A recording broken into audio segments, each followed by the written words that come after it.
viewers. I'm Anantha Lakshmi from Srinatesan Vidyasala, and my idea is turning inclusiveness into a habit. Inclusiveness is nothing but celebration of diversity put into action. As we all live in India, we tend to feel some sort of discrimination because it is a diverse country, right? All those discrimination leads to inequality. And let me tell you, I have a key solution for all these problems. It is not only like a problem in India, but it is a problem in a global scale. And the solution is turning inclusiveness into a habit. Now, let every one of us think about our own self. How many of us actually practice inclusiveness at all our point of life? Not like everyone. Even if we practice, we don't practice at all point of time. We do lack here and there. Then I have to say you a thing that is being inclusive is not the highest quality, but it is the basic tenet for any society to grow and develop. There are like many reasons on why I'm especially emphasizing on inclusiveness. The very first thing that we could be able to achieve by practicing or habituating inclusiveness is we'll be empowering very easily women and differently able people. It is not only like about women or differently able people. We should make consideration about the third gender people.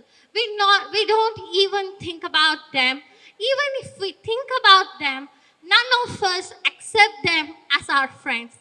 None of us accept them as our neighbors. If we don't do that and start habituating inclusiveness and start being inclusive with everyone, we will look after a lot of fortunes ahead in various fields. It might be of anything, it might be of healthcare, education, etc., etc. It can be of anything.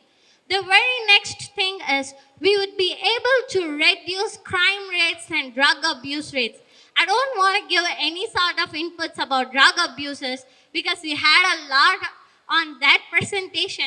But crime rates, and I have a very specific thing to say about a crime rate because a statistical data that was conducted by the Christ University shows that around 60% of the people who are being a part of crime, they themselves say that, yes, we were in that due to a very single thing, that is depression. And how does the depression is caused is nothing but due to the exclusiveness. We don't make people inclusive in a society.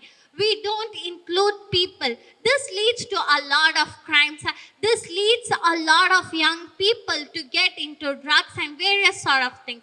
And the very third thing is my favorite of all time, enjoying, and it is stepping into a prosperous world. Stepping into a prosperous world is nothing but where we will be enjoying all those things by habituating inclusiveness. People used to say that, right, a journey of 1,000 miles begins with the very first step. Let our journey towards a prosperous world begin with the very first step of practicing and habituating inclusiveness. Inclusiveness makes small things to grow big, and lack of it makes big things to decay, which could even make vanish things. Just like slums to skyscrapers, slums of those days have been turned into skyscrapers of these days. Nowadays, almost like everyone, like you and me, like almost like everyone, live in big, big skyscrapers, apartments, flats, etc., etc. But we don't even think those slums, where those people in slums, whether they had been included in a society or not, we don't make consideration about them. Just think for a very single minute. The society is made up of you and me. If I didn't take care of you and you didn't take care of me, there's going to be no one in the tomorrow's world. It's fine. We had been wrong for such a long time. It's fine. We blamed people, but it's the right time to turn our blames into responsibility. The blames might be of anything, and the responsibility is of creating a more prosperous and an inclusive world. Mahatma Gandhi stated that the future depends on what we do in the present. If we didn't practice inclusiveness, there's going to be no society tomorrow. Then for whom did we build all those infrastructure, and for whom did we work for all those years and decades and centuries? It's of no use.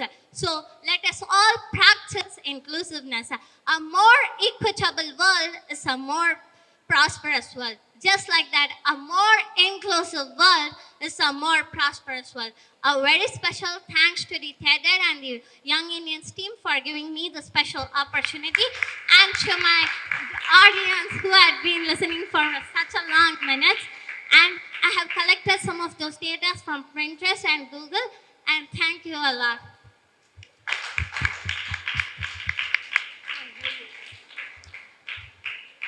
Inclusiveness, very, very nice topic. And we are at YI, at Young Indians also, we are striving a lot for inclusiveness.